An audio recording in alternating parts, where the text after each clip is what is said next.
Good afternoon, everybody. Today I'm trying another a recipe. I've done this before. It turned out great. I'm going to tell you the pros and cons of things you kind of need to look forward to. So with that being said, I don't know why I always do this. It's like a nervous habit, but I'm trying to break myself. Sometimes I grab my crotch, some other body parts, and I really shouldn't do that. But all right, the key thing you're going to need is one Bundt pan. And you see I put foil over the stem. So what we're going to do is I have one whole chicken.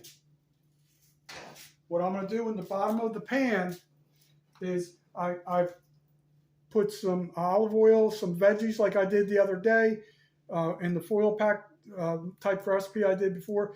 I'm going to put these vegetables in the bottom of the Bundt pan. I really don't want to put too much because the stem on this Bundt pan, it's not one of the larger Bundt pans. If it was taller, you could get it up higher.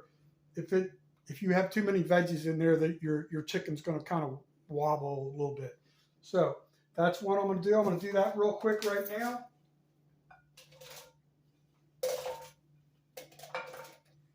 I've added parsley, some thyme, like I told you. And I'm just kind of leveling this out a little bit. So all the ingredients I have used on this is I've used some red peppers, which I forgot to use in my recipe the other day. Green peppers as well, so I diced up a little bit of that. Diced up some yellow onions. I have the baby carrots in there. On this side right here, since I had it, I figured I might as well use it. So I'm also going to do a batch of veggies, wrap it with foil, and I'm going to put it in the oven when the other goes in there because I really want to load up on some veggies today and tomorrow. So what I like to use fresh. Sometimes I do use frozen, so don't curse me, but I had a bag of frozen broccoli and cauliflower, and they were kind of bigger chunks, so I put it in this foil pan that I recycled from the recipe from the other day. I have the squash, zucchini, carrots, pearl onions, diced yellow onion in there. Like I said, the thyme. So what I'm going to do is, it's recommended you cook this. What I have here is almost a 7-pound chicken. So it's basically, I think, 15 minutes per pound at 350 or 375. I need to double check the cooking temp, but it's in that ballpark. So what I'm going to end up doing is I tried to, I'm going to pat dry this a little bit better. I'm going to dry this just a little bit. Doesn't have to be perfect, but it helps for it to not be as moist. And you'll see why on the next step. All right, so we are good with that. So the larger side is going to go over, and it's going to sit just like that. It's going to chill just like G-Money. So now I'm going to apply the Perfect Pinch rotisserie chicken. And I'm not going to go as heavy as I usually do. I'm going to do a light rub on there and just kind of massage it in a little bit.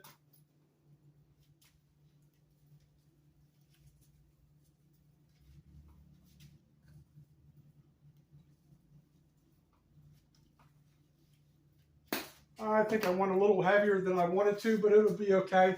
It does crust up very nice.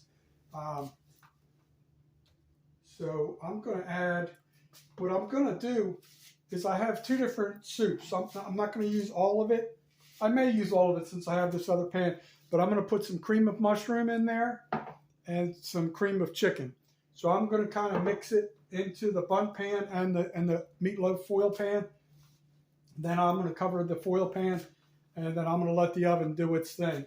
So I need to preheat the oven, which I should have been doing while I was talking to you. But so that's that. It's a very, very good meal. I love it. Like I said, if you have the taller stem and you keep that chicken up higher, you can get more veggies in that Bundt pan.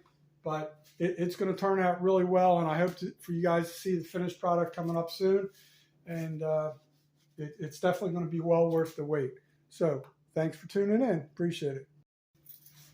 Okay, it dawned on me as I was talking, and this should be a given if you're ever watching any of my recipes. I always add a little bit of cooking wine. I don't have the Highland House right now. I do have some of the Publix white cooking wine. You can see I don't have much left. I use it all the time.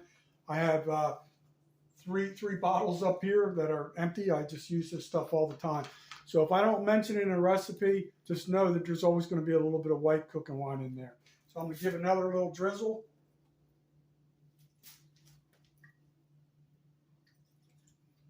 So what I have done is I have added, I use both cans, the cream of mushroom and the cream of chicken.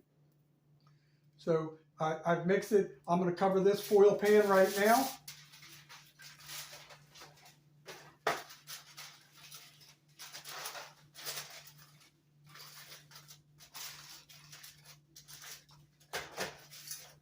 All right, so that's how it's going to be. It's going to be placed in the oven.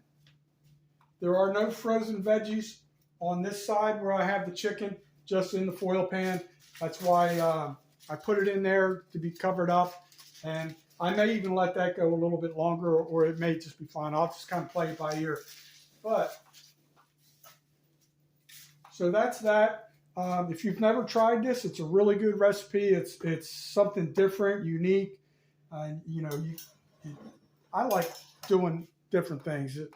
I can't eat pizza every day. I like to mix things up, and so that's what I'm going to do. So like I said, I'm going to let it go for about an hour and a half. I'm going to set my little timer, my little Dollar Tree timer that works very good. It does.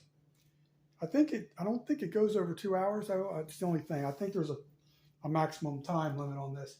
But so that's that. I appreciate you tuning in.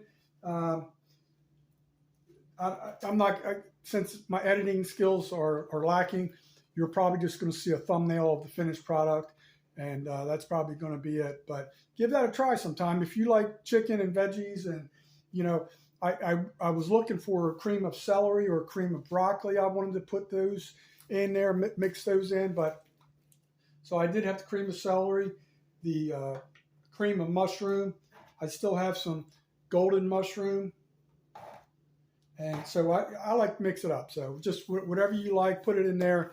You know, you know, cook towards your taste. So I appreciate it, and I'll talk to you another time. Thank you.